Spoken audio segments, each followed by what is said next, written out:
भी साथ आ रहे हैं। लेकिन आप देखें तो बीजेपी का जब भी कोई मैनिफेस्टो रहता है, तो जब उनका मैनिफेस्टो आया तो उन्होंने कहा हम राम मंदिर बनाएंगे, उन्होंने कहा हम 370 हटाएंगे, उन्होंने कहा हम सीए लेके आएंगे, और एनआरसी पर भी अभी अमित शाह जी का मैं इंटरव्यू सुन रहा था, तो उन्होंने कहा इसके बारे में भी हम सोचेंगे। वो चुनाव से पहले एक अपनी लिस्ट दे देते हैं और उसी पे वो काम करते हैं और उसको लेकर भी आते हैं। तो वही सब चीज़ रोकने के लिए कि हाँ एक सीट कम से कम इकरा हसन कम करेगी कैराना।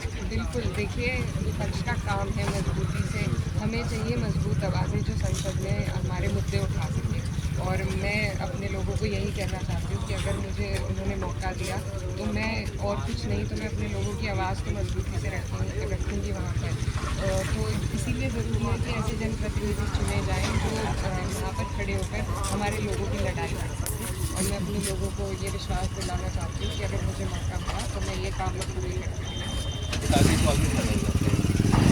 सभी को लग रहा है कैराना है तो भाजपा भरपूर फ़ायदा लेना चाहेगी कैराना पर। अमित शाह पिछली बार आए थे, घर पर्चे बांट कर गए थे, और अब की बार भी हो सकता है कि आए देश के गृह मंत्री और घर घर पर्चे बांटे, या फिर भाजपा के जो अध्यक्ष है जेपी नड्डा, या फिर हो सकता है आसपास में कई प्रधानमंत्री नरेंद्र मोदी की भी रैली हो जाए। तो क्या लग रहा है योगी जी, मोदी जी, अमित शाह, इन तमाम इतने बड़े नेताओं की लिस्ट होने पर इकरा हसन अकेली जो विधानसभा में उससे पार पा पाएगी इतने बड़े बड़े नेताओं से? कैसे इससे पार पाएगी?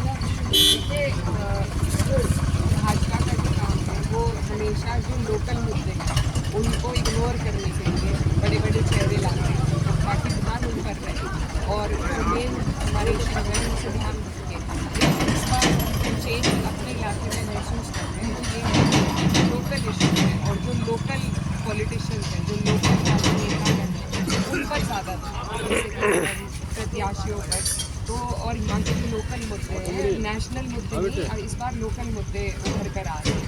तो बाहर के जितने बड़े नेता आएंगे वो एक दिन के लिए आएंगे, आकर अपना वादा करके चले जाएंगे, और बड़े नेताओं का या बड़ी सरकारों का फ़ायदा तब है क्षेत्र को जब उनका जनप्रतिनिधि इस लायक हो कि वो योजनाओं को या सरकार के जो लाभकारी योजनाएं हैं उनको अपने लोगों तक ला सके, और हमारे लोग इससे वंचित रहे हैं। हमारे जो जनप्रतिनिधि हैं वो ऐसे ताकत के जनप्रतिनिधि रहे हैं, उनके पास डबल इंजन की सरकार का सपोर्ट था और वो चाहते तो वो हमारे क्षेत्र को बहुत कुछ दे सकते थे, ऐसा विकास हमारे क्षेत्र का कर सकते थे कि हम भी उनके सामने कुछ ना शायद खड़े भी ना हो पाते।